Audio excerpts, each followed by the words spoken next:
আসসালামু আলাইকুম রহমতুল্লাহ। প্রিয় দর্শক, এটা হচ্ছে তুর্কি মালবেরি। আলহামদুলিল্লাহ, মালবেরিগুলো পেকে পেকে আছে, এই যে, আবার টবের উপরে পড়েও আছে।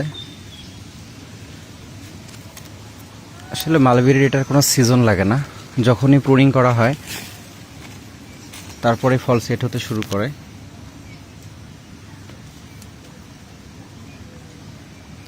একদম পরিপক্ক হয়ে গিয়েছে, এটা এখন হারভেস্ট না করলে ঝরে পড়ে যাবে। এই যে দেখেন, আমি এখানে প্রুনিং করে দিয়েছিলাম,